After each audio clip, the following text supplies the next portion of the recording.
His Excellency Mr. Patrick Manning, Prime Minister of the Republic of Trinidad and Tobago. Your Excellency, you have the floor.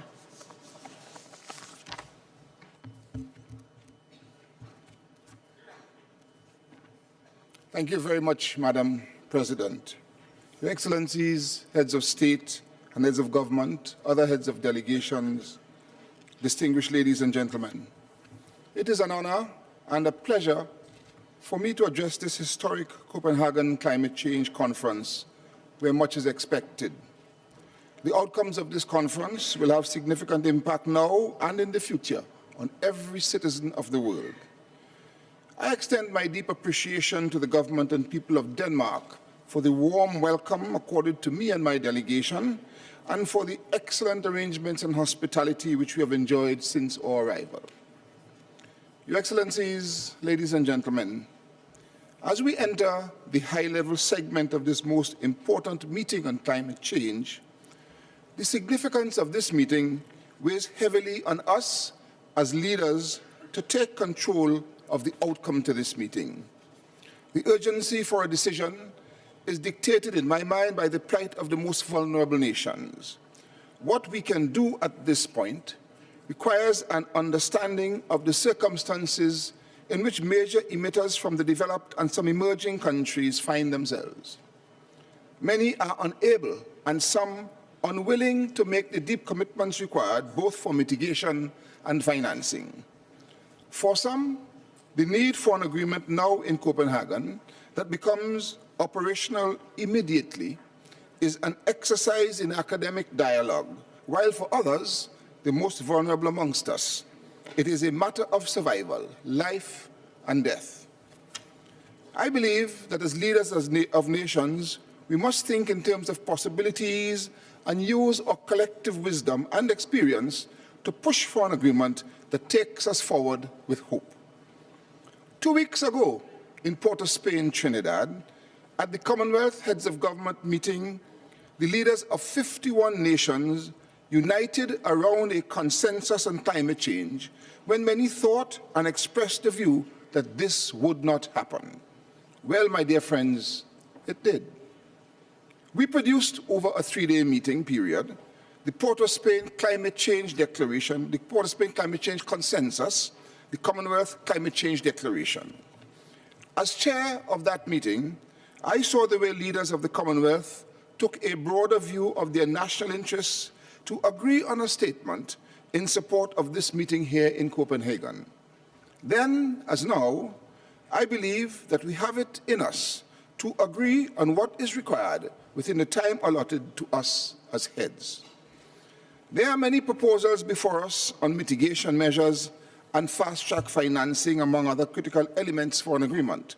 Yet, we see a breakdown occurring that threatens to derail the focus on achieving agreement now. It is important to emphasize that without an agreement, there will be no efforts to reduce emissions at levels that can halt the slide towards climate crisis. And most importantly, my dear friends, for many vulnerable nations, no money will be available to fund the implementation of critical adaptation measures, and again, for the worst affected, the relocation of citizens. We must proceed with these realities in mind. As leaders, we have the capability to leave here with an agreement. We did it in Port-of-Spain, we can do it in Copenhagen. We note that over the years, and more recently over the last 2 weeks, a lot of work has gone into the formulation of a text for an agreement. Yet the breakdown occurs in part where some believe that key countries must increase significantly their commitments to reduce their emissions of harmful greenhouse gases. We urge those nations to increase their commitments to reduce greenhouse gas emissions and to recognize their responsibilities as the nations listed among the biggest emitters based on total emissions to do even more. We categorically reject, ladies and gentlemen, any attempt to measure emissions on a per capita basis. This discriminates against countries with small populations and favors those with large ones. Climate change does not take place on a per capita basis, but on the basis of absolute emissions. The consequence of not increasing our commitments to emission reduction is increased trauma and peril for many of our friends in the Pacific Islands and other small island developing states and African countries, among others. A meaningful agreement at Copenhagen requires a consideration of national issues in the context of how what we do as nations impact our neighbors. My dear friends, let brotherly love prevail. Additionally, alongside the call for more ambitious commitments, we call for a system of oversight on mitigation actions in line with commitments made so that progress towards achieving change can be evaluated to ensure we are addressing the climate challenge. Such a verification system should involve a combination of international and national mechanisms for ensuring that nations adhere to commitments agreed upon. In the absence of such a verification system, we will not be able to monitor progress toward eventually reversing the climate challenge. Without verification in place, we will not know if what we do at these meetings is enough. On the issue of funding for climate change, we have acknowledged that there are proposals on the table for fast start funding, constituting grant funding mainly for adaptation. This was part of the Port of Spain climate change consensus, where heads proposed a Copenhagen launch fund at $10 billion per year starting in the year 2010.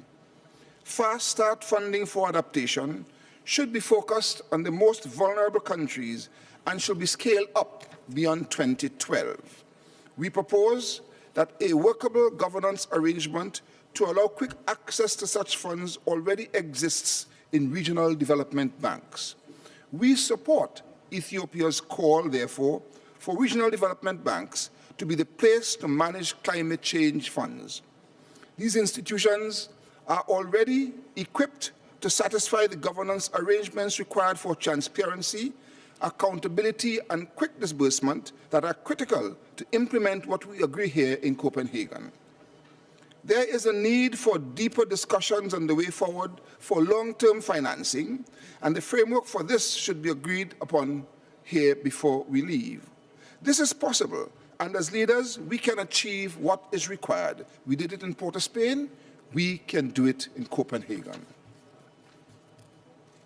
A matter of concern to us as nations, and particularly for vulnerable nations, is the need for an agreement that results in immediate actions being taken by developed and developing countries on mitigation and adaptation, as well as on the short-term funding arrangements.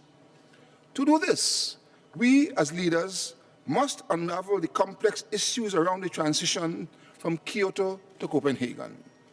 The urgency of action now from all nations suggests that a lag time for implementing what we agree here is not acceptable.